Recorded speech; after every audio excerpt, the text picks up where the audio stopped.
All right, this is Dennis Kelly with Chicago Music Guide, and I'm here with Vince Sandri and Iris Marlowe. And they paid a special visit to us today, and we're going to talk about some new music and some old influences, and maybe even some more interesting stuff coming forward after this. So, welcome. Thank you. Thank you for having us. Thank you. It's an honor to have you here. We really appreciate it. Thank you for having us. My pleasure. And been soaking in the 3 songs from the new album that is due to come out. When is it again? So this next record comes out October 31st on Halloween, which is Awesome. a dream come true. We've always wanted to put out, well, at least me, every album, I'm like, we're doing the Halloween record. And then it comes and goes and it's not finished in time. So our last record ended up being a summer album, which is so not our vibe, but this is finally going to be the year of the Halloween record. So obviously a album release Halloween show, I presume. Yes, we are actually playing Carol's Pub in Chicago October 30th, but by the time we finish, the record will be out midnight or 11 p.m. Central Time. So we get to celebrate it that night together. And then everybody gets a free album, right?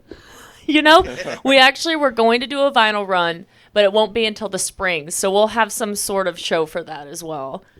Okay. Well, that's very, very cool. And definitely, with everything that we are muddled with right now, it gives us something to look forward to. So I really appreciate knowing that we have something great to look forward to. Yeah, thank you. It's been a blast. We've worked really hard on it, and it's definitely a mix of eclectic, weird, horror-themed country songs, mixed genres, just gore, horror, but told through the lens of a country album. And it's definitely our weirdest work yet. Well, it's definitely been something that's been coming. I mean, in terms of you're not necessarily, there's other artists that have been kind of inching their way to that kind of if you want to call it a genre. I mean, you've got Goth Country. That is actually a first I've heard of that phrase coined. And then in another interview you did last year, I believe it was, Satan's favorite country band. There you go. So some new tweaks to maybe in some cases is somewhat familiar. I'm not sure how Twin Temple fits into that genre. Love Twin Temple. I kind of had a feeling. We've seen them multiple times. They're like, I have like a kind of a board of people that I would love to open for one day, and they are like top of the list. Like, dream would be to open for Twin Temple. She tried to get us to open for Twin Temple when it came, was it last year? Yeah, I'm always like peeping like for when they're coming through town, and then I annoy any venue they're at, and I'm like, do they need an opener? Thankfully, I'm not sensing anything like, oh, you sound like this or you sound like that. So and I hate doing comparisons with any artist because it's not fair to anyone's artistic creation. It may be inspired by, but Definitely. in I'd say almost 100% of the artists' cases, they're always trying to create something original. It just may happen to have tweaks of something that sounds similar to something else. Definitely, and I think when it comes to performing, I really admire certain performers, and I look at the things that they do well, and I'm like, how can I incorporate more interesting techniques into my own performances based off of people I admire? So like, there's definitely elements of inspiration for sure. Like, I love Nick Cave and the Bad Seeds. I love Johnny Cash. I love Merle Haggard. And then I love like Twin Temple and Devil Makes Three and all these things that I kind of wanted to make my own, but who isn't inspired by people, or like things like that, Vince, how about you? Now, it's kind of the same when you're playing music. When you listen to enough different things, the things you listen to are inevitably going to come out some way in your playing, because that's just kind of what motivates you to kind of take certain directions. But the idea is, like, you find the elements you like in the things that you like, incorporate them there in your own way and like your own playing, which you can't incorporate everything, and everything you do is going to come out kind of sounding like you anyway. And when you combine all those elements, typically you come out with something that doesn't really sound quite like anything else. But like you said, you can still hear the influences in it, where like, a certain riff here and there might kind of sound like something else that, maybe like whoever's playing it is inspired by. But when you take that like within like as a piece of the whole picture of what they're doing, it's like one element, and then you see all these other elements mixed in maybe in a way that haven't been mixed in before, and it's, I mean, that's kind of, and you're right, that's kind of what all musical artists are going after, is trying to find their own voice, like with their influences, but like producing something that's uniquely them at the same time that it calls back to what you've been listening to and what's been inspiring you. And we just had a band here last week, The Fiction We Create, and Chris Bryant was bringing up a point of, I don't recall who it was that said the saying, but he said that artists should be more like archaeologists, where the music is actually, you have to dig down to get it, dig down to find that music. It already exists, and you just have to dig down to find it, because if you're trying to be an, I think, architect, you're building on something that already exists. And therefore, you're going to sound like that versus some, your own sound that you have to dig down and find. I wish I could remember who that quote was from. That's a really good quote. I think when we write our country music, I have so many things that inspire me, and I love like the Gothic and like queer community, and sometimes those two clash a little bit. Like it's kind of like it's not always a touched on sort of atmosphere, like where Gothic people feel welcome at country venues, So when we write our music, I'm like, what would the weird girls want to hear? What would like the horror fans, because I'm so passionate about horror as a genre that I was like, I want to kind of include people into a genre of music that maybe they were deterred from listening to, because, country can and sometimes deserves a bad reputation and as not being super welcoming. So when it came to our music, I was like, how can we include people that don't always feel seen there? And so having queer elements and Gothic elements to our music, I think invites people that maybe wouldn't be interested in the genre to participate in it, which is very fun.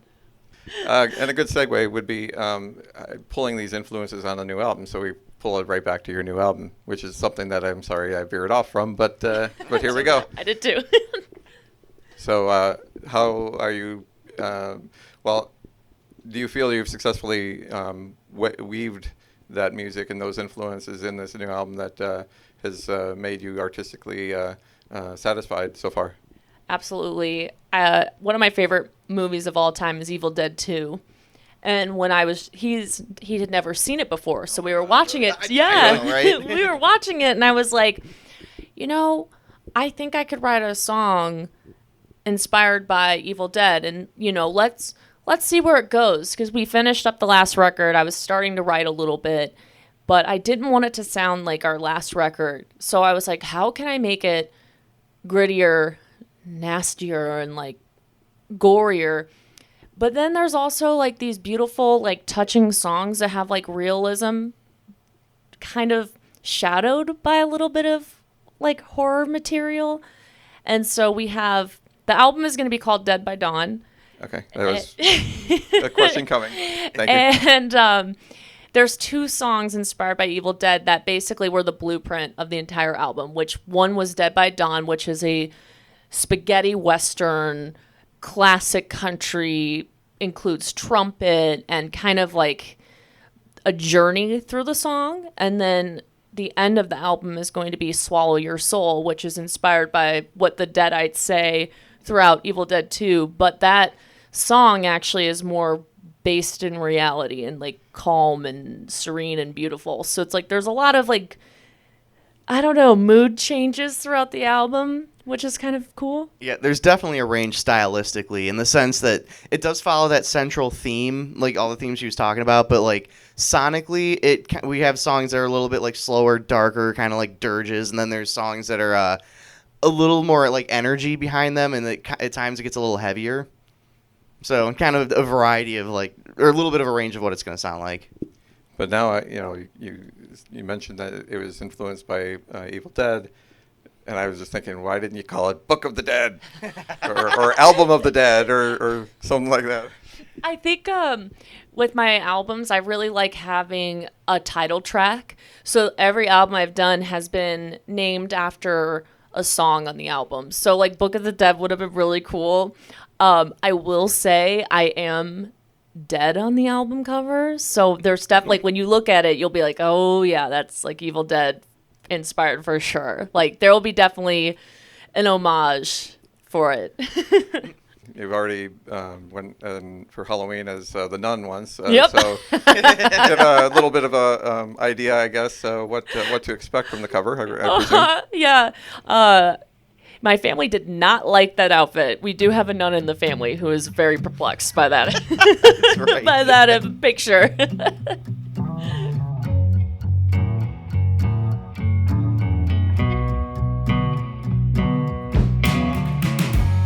Darken your doorstep to harvest your eyes, the beacon of hope leads to your demise. I am your gospel, a soul so bare, sign of the cross to start your prayers. I'll give you a God complex, my touch of serpents. Beg me a mercy, your prayers are mine are weak. You're running from misery, or seeking devilish company. Get down on your knees and pray to me, pray to me, pray to me.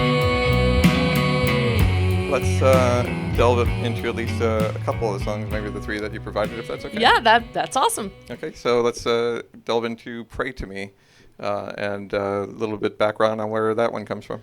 This song is inspired by vampires. I wanted a country song that was about kind of like a coven of vampires, and like the central theme is just luring their victims, and kind of like I wanted a seductive song without it being not about monsters. So, and then we co-wrote the music together, and you can kind of talk about what elements you wanted to add to the song in terms of the sound. We're talking about Pray to Me, right? He's like, what? No, well, that one it's kind of like it's slow moving and kind of trying to keep it like sounding like on the darker side, but it slowly builds as it goes on, and not necessarily by getting faster, but by kind of getting a little heavier. And it's like the band kicks up in a way, like I said, it just kind of it builds and it sounds like thicker and like there's more going on, and then it always resolves back when it goes back to the verse to kind of like slow back down and like scale it back, which kind of creates a cool dynamic. And like I said, I don't think it ever gets any faster as much as it just kind of gets a little louder, a little heavier, a little more layered, and it kind of does this thing where it like slowly goes up, and then once that chorus ends, you kind of drop a little bit back down, and then it kind of repeats the cycle.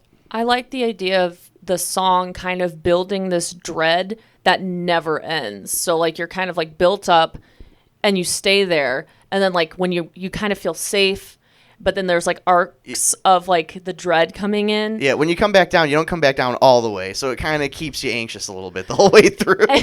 And I wanted a song that sounded like you were in the woods. So a lot of the drums, like when I talked to our drummer George, I was like, make it sound like woodsier and like less booming, more like the drums kind of drive the build too, because it starts out kind of low key and then gets a little heavier, a few more beats into it. Yeah, but yeah, inspired by vampires. Awesome. How does the Pray to Me part though? I mean, I know Allure and all that, but as far as the Pray to Me portion. So I was really inspired by Dracula's Wives in the 1992 Dracula with Gary Oldman, and the Dracula's Wives are just so beautiful, and I think about wishing I was Keanu Reeves in that scene.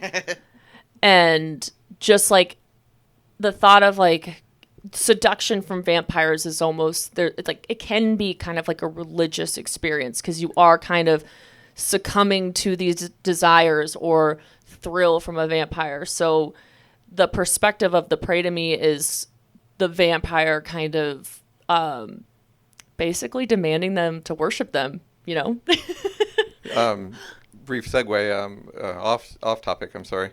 I can't remember the name of the show offhand, but the shows that are made by the guy who made House on Haunted Hill, I think it was, House on Hill House. Oh, Haunting of Hill House. Haunting on Hill House. Yeah. There we go.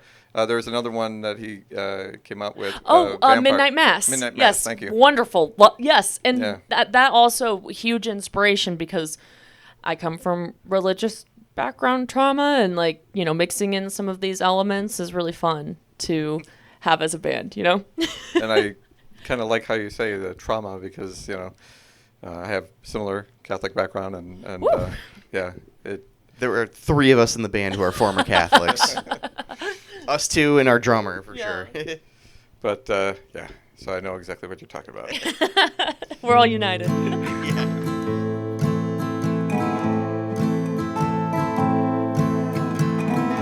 Death Valley love, sweet death on the moonlight turns a man to rust.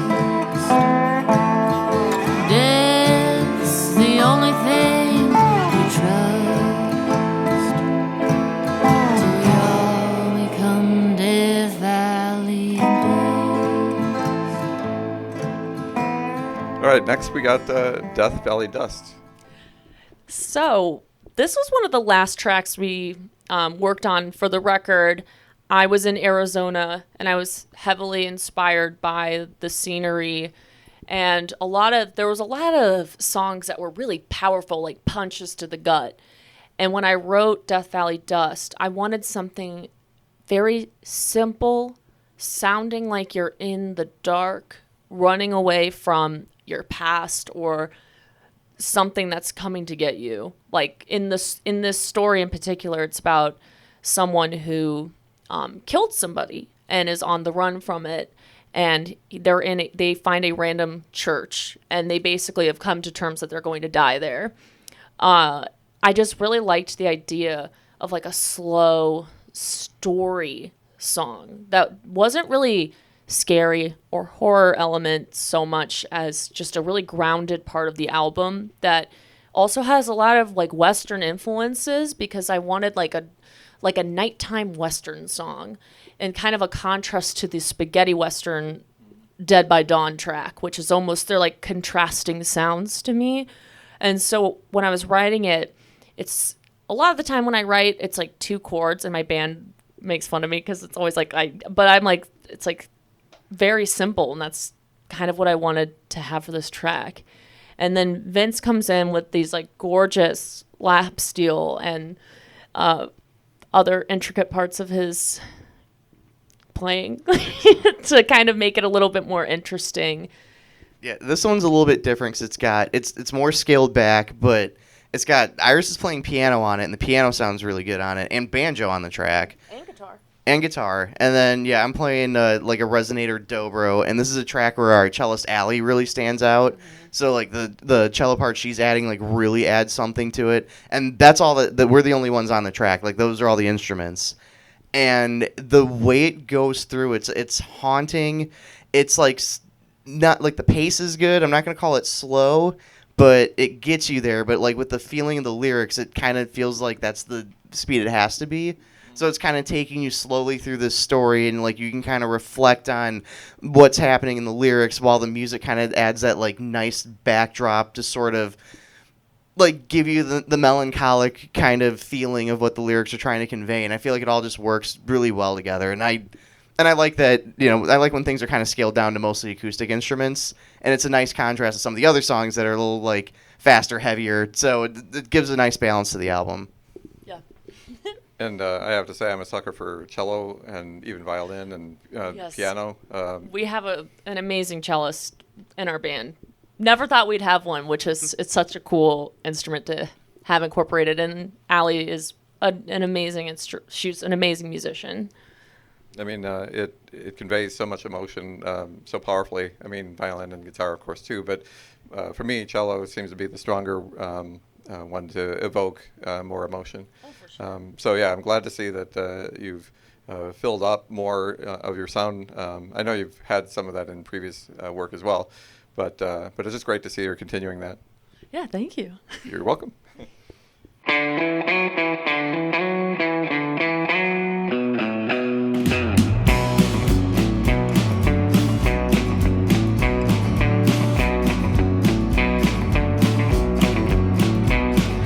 are you from the inside out? Maggots fill your dreaded shout. Blood rains from your ear canals. The devil knows your whereabouts. Shrieking from the agony. Please don't do this to me. Nothing's better than a curling scream. Death comes best in threes.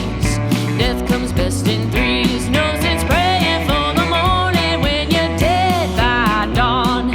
Dead by dawn. No sense praying for the morning when you're dead by dawn. And lastly, Dead by Dawn. I love this song so Yeah, much. title track. This is definitely my favorite from the album. And a lot of our songs, I think, are a little heavy for, like, I started writing country music because my grandpa loves country music, and we would listen to, like, old Johnny Cash together. And so when I wrote this song, I was like, well, the lyrics are really scary and bizarre. Maggots, and feasting on flesh. And there's all these, really strange lyrics in it. But, the music itself is so campy. Almost, it is spaghetti. It's heavily spaghetti western inspired and almost like spy inspired. Like a lot of the drums are almost like 60s spy drums. And so when I wrote the lyrics when you read them out loud, they're really like, I'll rot you from the inside out. Maggots fill your dreaded shout. Blood rains from your ear canals. The devil knows your whereabouts. And when you read them from, like, when I showed him, I was like, I have these lyrics. It's going to be a really, like, fun-paced song. And I'm, like, reading these lyrics, and Vince is like, this is going to be a fun song? So it's definitely my favorite. It's a song that I'm extremely proud of. I think it's so campy and bizarre, and it's a song that my grandpa can, like, listen to maybe, and if he doesn't hear the lyrics, and just, like, I think it's one of those songs that's, like, authentically country. And I think sometimes it's good for our band to incorporate that to stay consistent in the country genre. So this song, I just have a lot of love for her.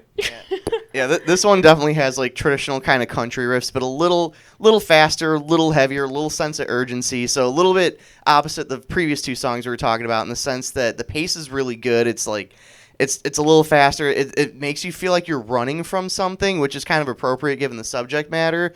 And I always think of the scene like in Evil Dead. I think it's the second one, yeah, where he's in the cabin and you see from like the camera point of view where the camera's like chasing him and he keeps shutting these doors to get the deadite away from him, and it busts through the door every time. I always picture that scene with like the pace of this song, because it feels like if you saw that scene with the song playing over it, it would just like fit and make sense. Almost at the cymbal crash part, like a door breaking, Dead by Dawn. Yeah. Yes. Yeah, It's like, yeah, I just picture him like slamming the door, breaks, he looks back again, slams another door, and it just busts. Like that's always the scene I picture when I hear that riff. Like the pacing and the urgency just kind of matches it. And when we were working on this song, like when I was writing it out, I was like, trumpet solo. Like I put trumpet solo in it, and Vince was like, do you know someone who plays trumpet? And I was like, no. And our bass player Nat, who's also an amazing musician, happened to know somebody that plays trumpet, and they came in and did these incredible layers, and the only description I gave them was like desert, dead vibes. Like I was like, just go with that. And Flat or whatever. yeah, she did multiple like she came in and she was just like, I'm out of practice. This isn't going to sound good. And she continued to lay like literally the most gorgeous trumpet tracks I've ever heard. Her name's Amelia, and she really like shines on this track and is an incredible musician too. So this song I just think sounds so authentically Western to me that it just it's my favorite song on the album for sure. And yeah, it's got that upbeat too. Yes. So I mean, it's if another track or two gets a little heavy, it definitely picks up the pace, like you said, and kind of gets you feeling good too at the same time, especially Yes. if you're an Evil Dead fan. Exactly. Like it's very niche, and so you can always tell who likes the movies when we play these songs, because they're like, wait, what?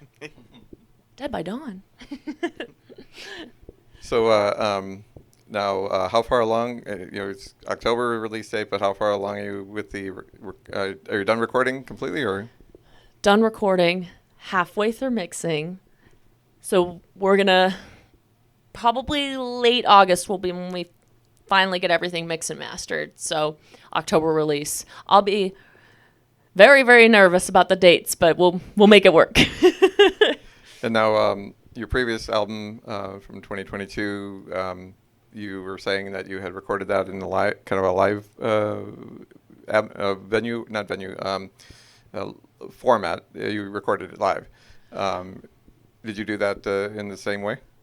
We actually recorded this record live.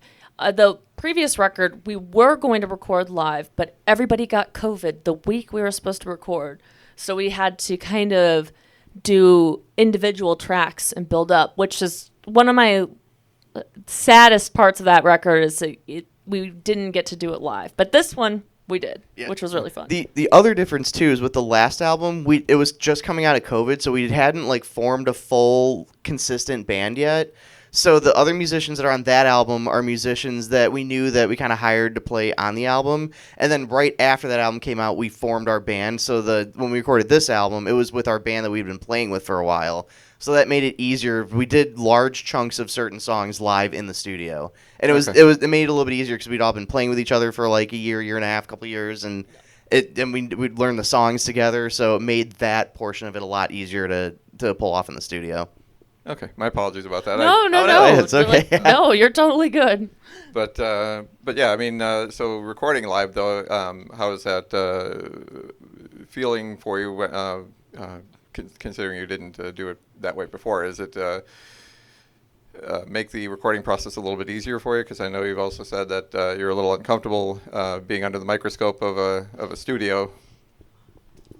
I loved recording live with the band, and part of it was that I have like a perfectionism inside of me that if I can only hear myself, that's not a vibe. I don't want to hear it. And with playing with the full band, it's like the mistakes that are in it are meant to be there. And even during certain songs like Dead by Dawn, I have a vocal crack in it. Like towards the end, my voice cracks at the end of it. And I just continued because I was like, well, we're just going to finish the take. And it ended up being kind of everyone's like favorite part of the song because it's just like a raw take. It's not so formulated. And sometimes when you're recording in a studio, single tracks, everything almost is too robotic. And there's no back and forth or like a dynamic. And when you play as like the full band, there's all these nuances that get to come out when you're playing together. To remind everybody that we're actually human. Yeah. For sure, yeah. I mean, there's a lot of albums that have been recorded live, and in a lot of ways, that brings that character that it would have been lost if it was recorded any other way. I agree. And I think when I have to do the single tracks by myself, it's almost a little bit nerve-wracking because the perfectionism for myself kicks in a little bit more. So I get a little bit nervous when I'm playing a single track and it's keys. It's like I'm not always comfortable playing the piano, and it's hard to get like a perfect take, and I get very in my own head about it. But with the whole band playing, it felt more fun. It felt like I was performing while recording instead of like, okay, if I get too close to the microphone, if I accidentally bump it, if like, all those things I think about weren't really there. It also made the process a little more efficient because we didn't all have to record all of our tracks separately. Yes. So how about you, Vince, as far as the recording process or, like even performance level, I mean, and then even the songwriting part, how artistically satisfied are you in the band so far as all of those attributes? I would say very much so, because honestly, I've always saw myself as like a lead guitar player, so I'm cool with like just having that role. I like also like having a hand in like helping write some of the music, so like that part's fun for me. And in the studio, I've always liked doing studio work. Like our drummer George, like me and him have been friends for a long time, and he's always had a studio set up in his house. So I've been recording with him on and off forever. So I'm so used to doing studio stuff, and I enjoy doing it. And like I like doing stuff live, and I especially like when it comes to my parts for the leads, I always do those separate. We just go like song by song, and we just play over the parts, and it's just me by myself doing it, and that part's really fun for me. And I have to say, the guitar work in the 3 songs, I'm really impressed with as well. Oh, thank you. It comes through very loud, clear, and I like the character that it brings to the song as well. Well, thank you for that. He really is the foil to, like, when I start, like, I am strong in the songwriting, the melody aspect of things, and God willing, he gets me to not put A minor in every single song.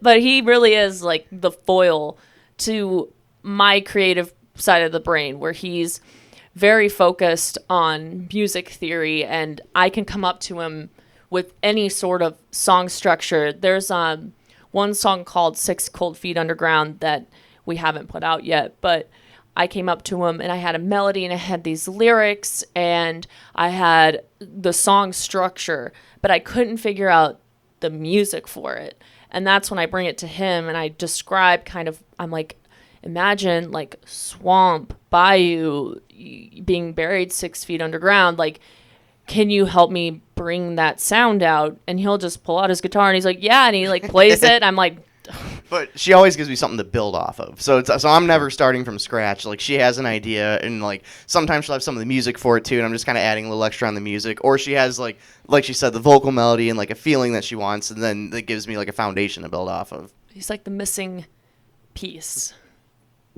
Have you had a riff that maybe you'd play over and over again and suddenly influenced you on something that was like... That's an excellent question. That's a Great good question for you. Yeah. You know, because guitarists tend to riff Yes, a lot. actually. I mean, a lot. No, yeah, believe me, I know. I'm guilty of that. We did well, I think it was the last song written for the record after Death Valley Dust. I think that was the second to last. We really wanted a 2-step song on the album, and one day we were just sitting on the couch, and he was just like, you know, it'd be really funny if you wrote a song called 2-Step into Hell. And I was like, oh my God. So I whipped out my phone and I just started writing all these like kind of cheesy sort of 2-step lyrics. And I was like, can you come up with like a generic, almost spoof-like country riff? And so he's like playing this like over and over and over. And so I'm writing to what he's playing. So yeah, we do that sometimes. Very cool. I like seeing that where, you know, kind of not give and take, but we're just influence each other in different ways like that. Yeah. So, do you have any guests that have appeared on this album by chance? So I know you have, you know, your core of musicians that you work with, but have you invited anyone additional to be on this album? Outside of the band, there's 2. We have Alex on keys, and they played on Crooked Crow, which is our first single from the album. It's out already. When I wrote Crooked Crow, I was like, I want a saloony, circusy sounding song, and I put out just a random ad on the Facebook queer marketplace, and I was like, I'm looking for somebody who can play keys on this Gothic Country album. And a bunch of the comments were either like, Gothic Country, what does that even mean? And Alex reached out and was like, I've played at Green Mill. They're an extremely accomplished piano player. And I sent them the track without any sort of piano in it at all. And they sent me back a draft that was unfreaking believable. Like exactly what I was looking for. Saloon, circusy, vaudevillian. They are absolutely incredible on that track. And their name is Alex Rees, amazing piano player. And then Amelia, the trumpet player, we mentioned for Dead by Dawn. But a lot of when I work, I'm I'm very like solitude a little bit. I think maybe for like upcoming singles, I'll be a little bit more collaborative by like inviting guests and stuff like that. But for albums, I kind of like it to be on like the core focus of like the band and like what we can bring to the picture. Well, that makes sense too. I mean, like you said, you kind of are really still gelling together as a full band to begin with. Yes. So makes sense. But, since a lot of artists will have additional musicians sometimes, I thought I'd ask. Yeah, and I think with I would love to collaborate with more local country artists. Like I have a few that I would love to. Like I love Andrew Saw, Olivia and the Lovers, and then there's also this crazy cool punk band called Carnivore Mommy. And I saw them perform at Liars Club, and I was like, I have no idea how we would work together, but you're so amazing. I like that. I think there should be a lot more crossover kind of things. I Like think so too. guest vocal. Like again, just Massive Attack tends to have like guest singers on every album, and I think that more bands should do that kind of thing. Within the Chicago community. Agreed. Just hop on and do a song on someone else's album. I mean, I think that would make things a lot more interesting and maybe prosperous for both artists involved. I think sometimes with us, maybe too, I get nervous to ask people to be on our stuff because sometimes I'm like, I know what we do is a little bizarre, and maybe like the more like traditional country artists we know might be a little bit like apprehensive. And I think sometimes too, when they are like, oh, who can I collab with? They might not automatically think of me because they'll be like, oh God, she's just going to write a song about like blood and stuff. But I can write about other stuff too, not blood. That wasn't always the case though. I mean, I don't know if you're getting to be known for that now, but I don't think that was the case though. No. I can write grounded songs too. It would be great to collaborate more with artists, but I as a kind of critique on my own self is I can be very like to myself when it comes to writing, and like I bring my songs to my wonderful bandmates, but sometimes I can be a little bit like recluse when I'm like working. Well, you're in that frame of mind and in that creative space of mind, and you don't need the distractions that a potential other personality you might end up clashing with or something or just might not have the vibe you're looking for. Yeah, I think I really love all the artists we've gotten to play with on bills, and I do think I do have a queer country song I've been writing on that would be fun to collaborate with some of the local queer country artists, but I haven't fleshed it out quite yet. So that will be something I'm working on. But for a full album, I'm like, let's just make it grounded and like have us and, get weird with it. So shifting gears just a little bit, you've been in the scene for a while now. From your first album to now, how would you gauge your growth as a musician and songwriter and things like that? It's very interesting because the old record, Savannah was my first one. It's almost night and day as to the vibe. Yeah, I was noting, but again, it's a good place as a marker in your career to kind of look back. It's beautiful music, and I think again a good place to kind of look at that place in your life, where you were and where you are now, and kind of see where that can take you in the future. I wrote Savannah in most of the music. I had actually never played my music for anybody, and I wrote a lot of it in 2018, and I never thought like I'd be making music. It was always a dream, but I just never thought that this would happen. Like I'd never thought my music would ever be out there. And I met my sound engineer / producer Alex through Facebook, and I showed up at his house and I started playing some of my songs. And when we collaborated on that record, I was just beginning my songwriting journey, really, like as a serious musician. So everything was so new, and everything was so based on what was happening in my life at that point. And I was going through a pretty rough transition in my life where everything was just kind of changing in an abrupt and unapologetic way. And Savannah to me it's so different than how we make music now, but I feel like it's the more internal parts of myself that are more sensitive and more in touch with my own world. But with writing the next couple of records after that, I wanted to not have my whole discography based on myself. And I wanted to start creating worlds and stories. And I felt my life is in a very more stable and just overall more pleasant place. So I wanted to create music that's a little bit stronger and less bringing out like the sad parts of life and having it be more energetic and strange and world building, almost like I'm writing miniature stories. And I wanted less focus on my life because I was like, I just don't want to. I love other artists that do that, but I wanted to branch out and make vignettes almost and miniature stories. Well, and you've got the mini movie out there too. Yeah. So I mean, you have kind of delved into that realm already, and that's good to see.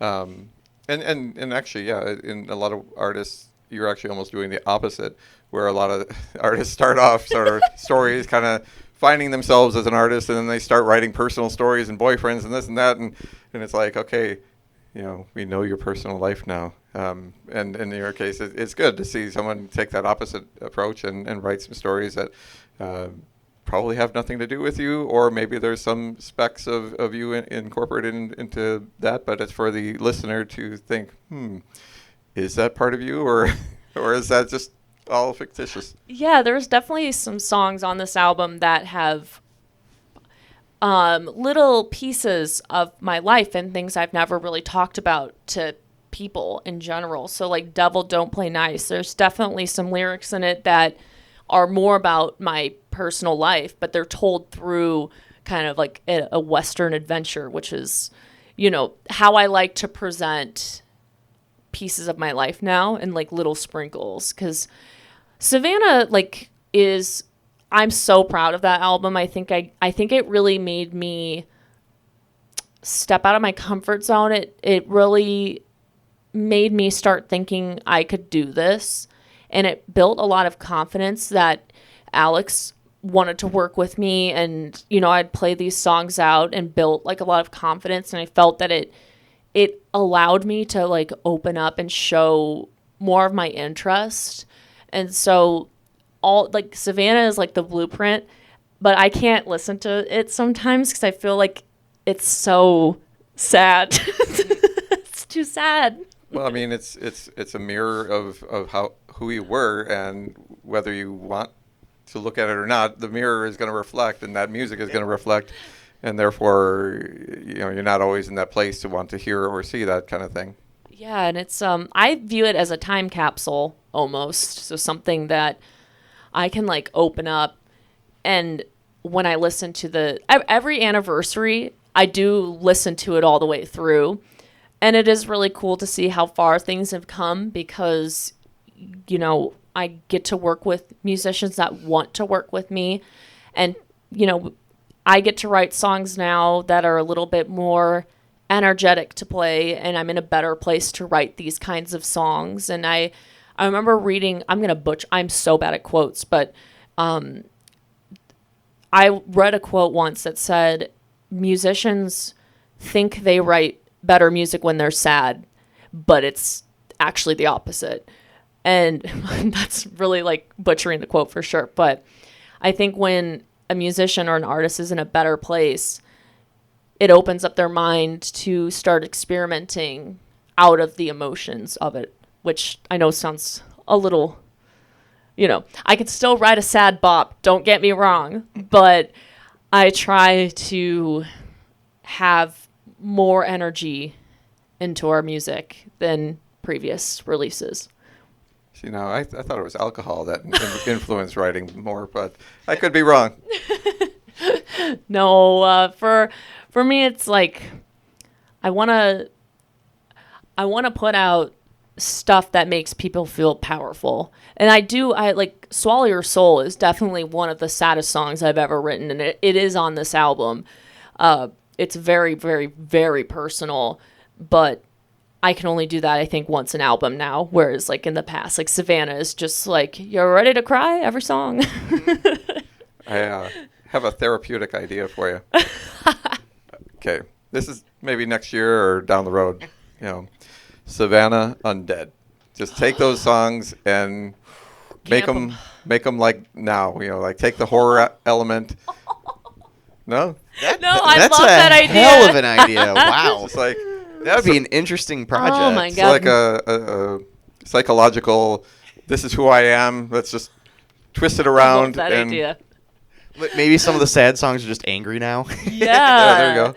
Yeah, it is quite a journey, and I am very grateful for all the old songs, and like I think I was trying to find my voice, who I was, and I was Savannah's definitely inspired by like a repressed period in my time, whereas like now I feel I get to be my authentic self now. So it's like the music reflects on that quite a bit.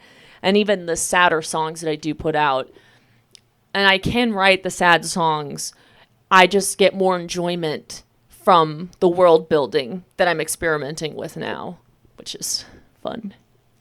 Now, Winter Solstice, even the title seems to kind of stand out a little bit.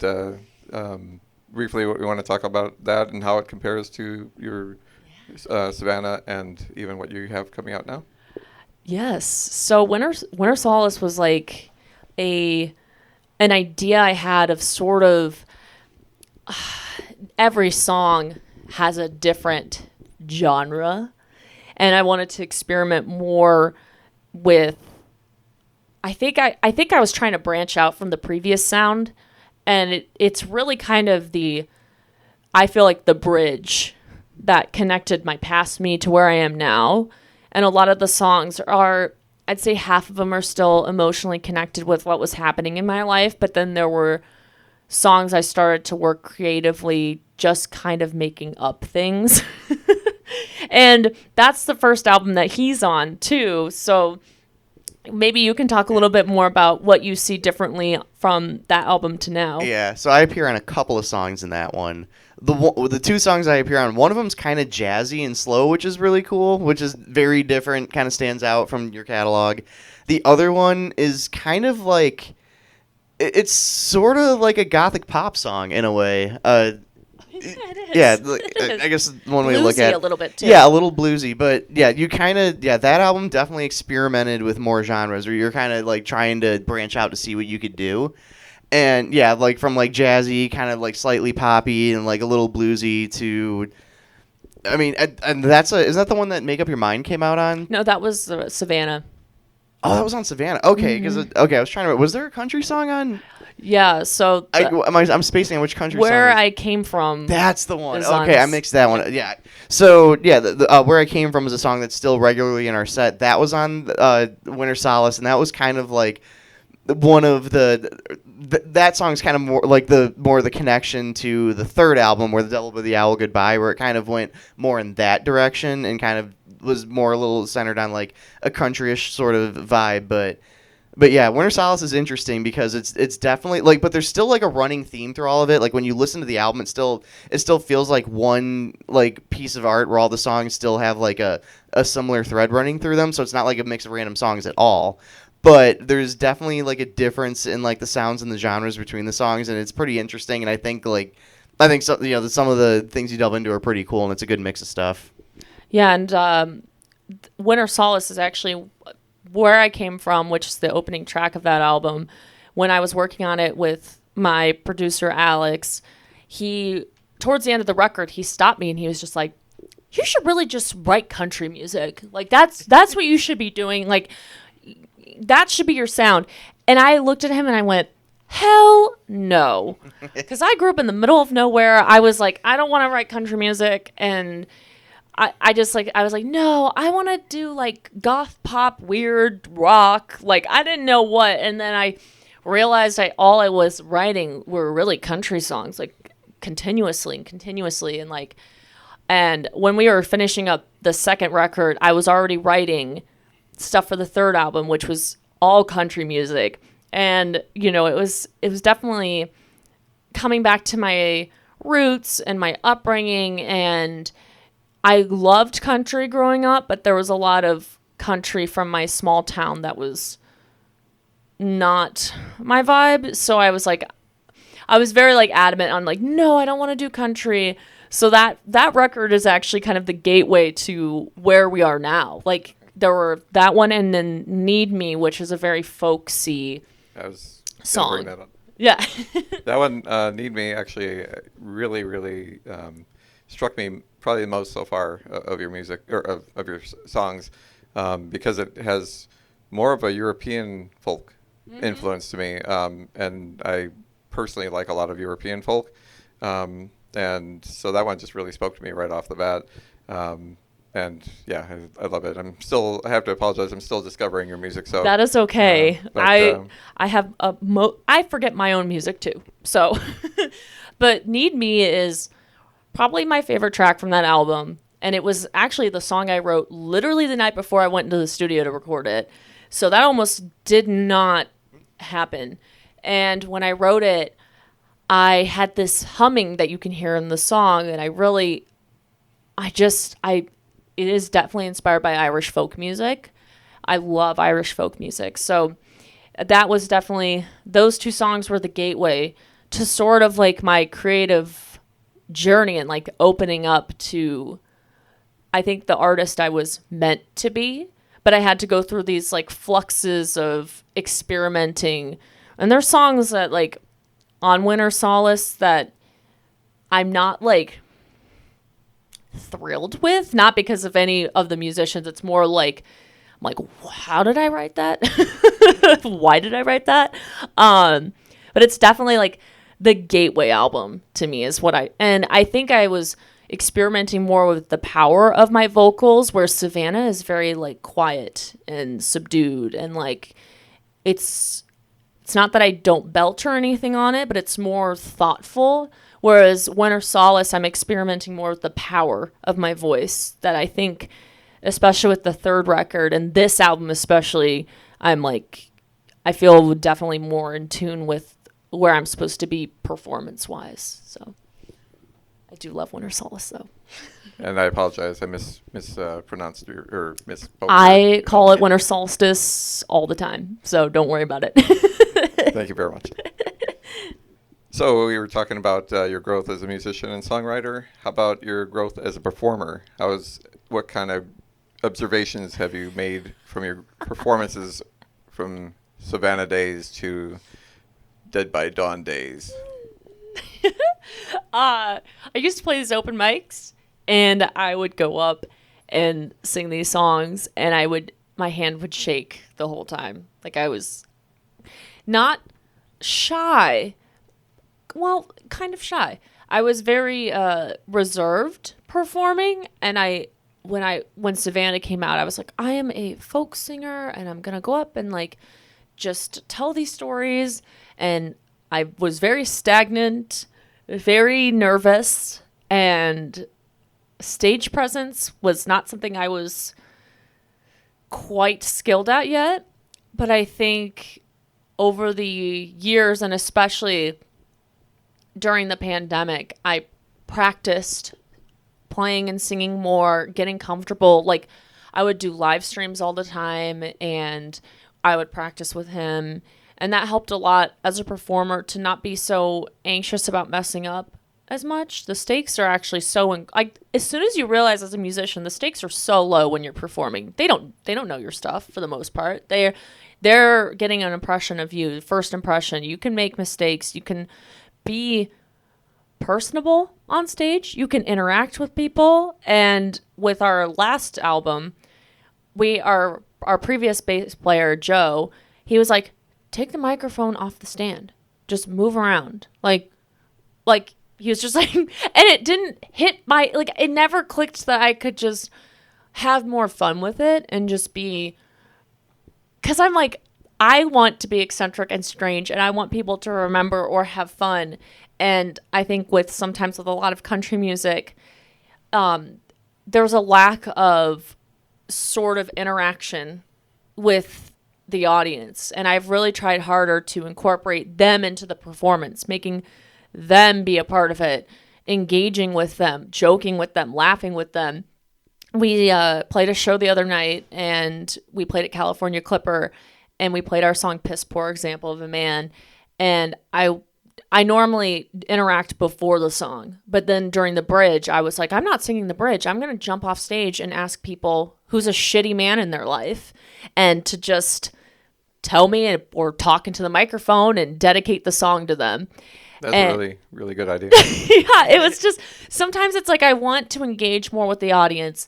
I've been working hard on almost, I look at myself as almost like not a character, but like a creature. I want to be like really fluid on stage and almost like Bela Lugosi, like when it comes to performance. And I've been including like back bends while playing and like running around and like, kind of like making like crazy faces at the audience. Cause, instead of just, I could be singing just like, but I'm like, if this is a horror country band, the lead singer should be kind of scary and a little bit menacing and like strange. I don't want them to leave being like, well, that really wasn't like horror country to me. That was just country. Or I don't want them to leave being like, why was she so normal? I want them to be like, did you see her like run around and throw herself and like, fall backwards off stage? Like,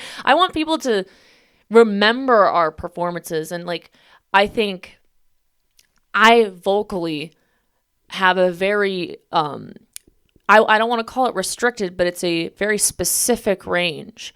And I think being able to play with that and also kind of this sort of strength, like I'm tall, I've got these long arms, I'm double jointed, I can do all these kind of weird moves.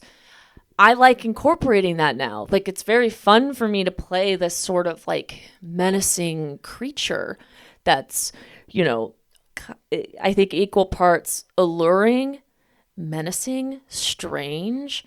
And I watch a lot of old horror films, and I really like how they interact with each other, like the old Universal monster movies where like the hand movements and the body language and the shadows and Creature from the Black Lagoon. Yes, and even Nosferatu, the old one, just how your presence on stage can be.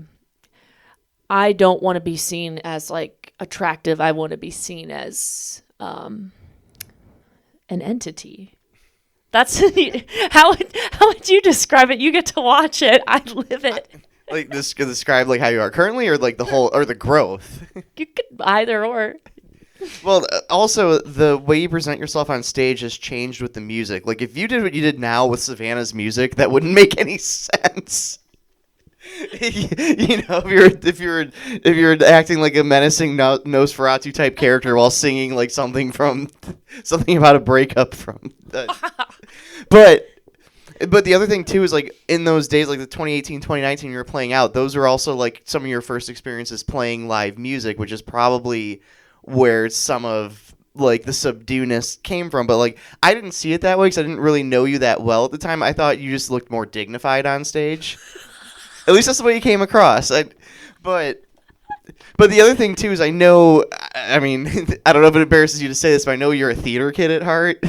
And when you realize that you can combine the campiness of theater with the performance of our music, and because you found a way to do it that also takes from your horror influences, that matches with the music we're doing now, and over the last, 3 years, as our music has gotten weirder and more leaning into that, horror element, your stage presence and performance has gone with it.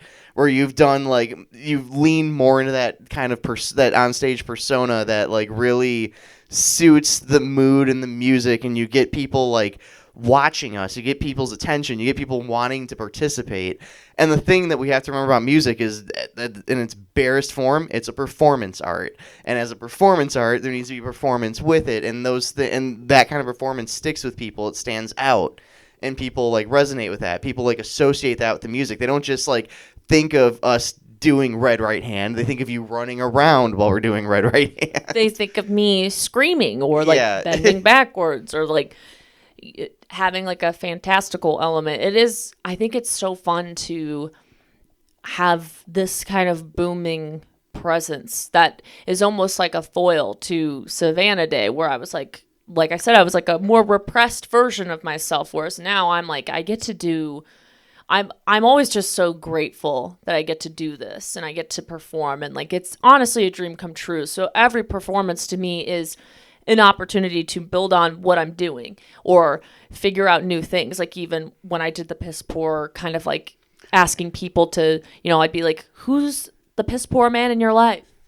And it's just it's been really fun to practice endurance, getting to kind of have the rock element to performance as well. Also true. This is rock and roll at the same time. Yeah, and it's and by that I mean the rock and roll, the attitude. Yeah, it's been really fun because I think, I really have enjoyed getting to build off of this sort of dream idea of what type of performer I've always wanted to be, which I think I'm there now. Well, it's incredible that you can analyze and dissect all those different elements and see all the growth. And it's only the beginning for your career still. And there's so much more for you to grow into yet. So thank God for that, because you're developing some beautiful music already, some beautiful performances already, and very unique performances as well. And I just think that again, everything is upward, skyrocketing for greater potential for you. I feel the same way. I feel like every show gets better, every performance gets better. I think it's just overall been a really great journey. Like it feels like it's happened so fast, but it's definitely earned, and I feel like the luckiest little demon around, Now, being Gothic country, there's not very much market necessarily or venues that really cater to something like this. I mean, like, for example, Joe's Bar, like, this is the question I just came up with now, in the sense that, they are, pretty much more strict country. So have you performed there, and is that something that would even work well, for what you do? So what's kind of great about our discography is we've got to open for some really great country musicians that have nothing to do with Gothic or the darker elements. And it really depends, because like I will see shows that I'm like, we would be great opening for this artist, but maybe more of our folksy kind of older songs. So when we get opportunities, like we'll perform at Evanston Space, and we'll play songs like Crooked Crow and Make Up Your Mind and Need Me, and songs that are of that sort of sound. Or we'll tone down some of our darker songs and make it more palatable to a bill, to make it fit the bill. So while it's not marketable, I can make us marketable by adjusting our sound, but giving them a glimpse into what we do. And I think there's a curiosity when you see people that look like us come up to stage and play, And forgive me, I didn't mean to suggest or say that you're not marketable. Oh, no. There's nothing I like think, you in the market. I think we aren't marketable sometimes, which is why you have to make yourself marketable. True. All artists definitely have to find that market for themselves. We're niche, very niche. And with that comes a whole set of obstacles where, if a venue looks at my Instagram and they see one of the pinned photos is me covered in blood, they're going to be like, what the hell? This isn't country. So it is true. We are not the most marketable band. But when they hear us play and they hear the influences. So we'll play more traditional country spaces. Like, we love playing at Carol's, but you wouldn't think you would see us at Carol's. But we somehow managed to break through by, I hope, a good reputation and a good work ethic. And I'm very persistent. So if I want to play somewhere, I will adjust our sound to fit a place. Like Motoblot, you played more of the heavier Oh, stuff. yeah, Motoblot. We were like, let's go.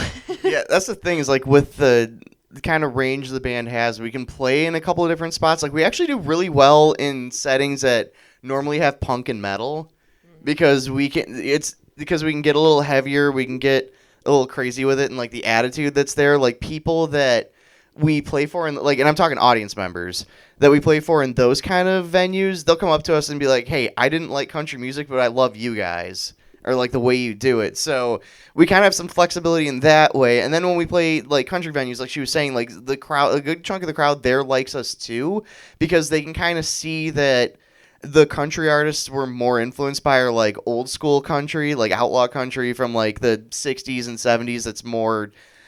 That's not the country that most people think of, and adding like our own element to that. So we can work with some of the country crowds, we can work with like non-country crowds, like punk and metal crowds, and it kind of makes it, so as far as like, like finding ways to market us, it's not like we have one audience. It's not like only people that go to country venues are going to like us. It's like, yeah, some people that go to country venues will, but people that are going to be at like a metal bar will too. Yeah, and I think my favorite audience, which happens to be like the queer country artist, they love the weird. So we can go and do that is true, yeah. all of our weird songs, and I can get as campy as I like. And I think it's, I do have two different bios. One I'll send to a more traditional place, and then one where I send it to kind of like, more punk or metal or rock The clubs. places that aren't afraid to get weird. The places aren't afraid to get a little bit weird with it.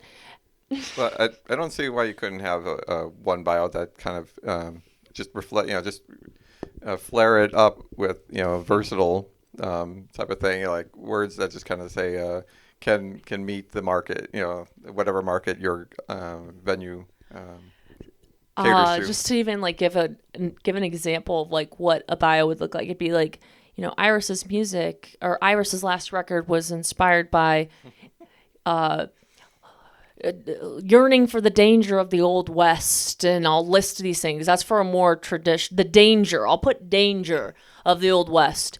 That's like for a more traditional country venue. But then if I get the punk clubs, I'm like, Iris's last album was inspired by, murder, rage, revenge, and a Satan. demon that feeds on the souls of cowboys. That's the bio that gets sent to like a little bit of like the more understanding kind of places.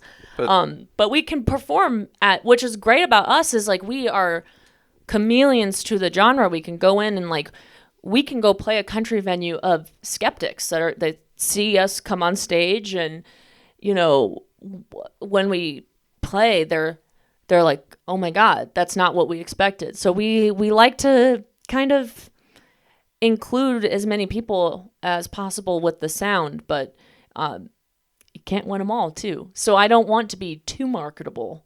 I want to be for the weirdos. At the core of it all, I want to be for the goths, the gays, the theys, the thems. And also true to ourselves. And true to ourselves. Yeah, and those are going to be where your stronger connections are, and you're going to develop more of a relationship with them, and that's what you really want. I mean, fans, of course, are great, but you want the ones that truly understand you and are really fully behind you. Yeah, and I think with as like we grow as musicians, and I really like to accept playing at venues that will accept our overall sound. We don't really at this point anymore have to like subdue ourselves, which is really nice. So we're getting asked to play like festivals where it's a bit heavier, and we don't have to restrict our overall vibe. Right. So I would like to see you at Riot Fest one day. God, that would be the dream. I really want to play open for Twin Temple. Would be a dream come true. Devil Makes 3 would also be amazing. Yeah, those sorts of bands would be wonderful. You'd be perfect for Riot Fest, though. And just that you were like made for Riot Fest. I mean, the core audience right there. And pipe dream, like unrealistic goal would be like opening for like Nick Cave and the Bad Seeds, because I feel like we would be fun for that too. But those are like crazy.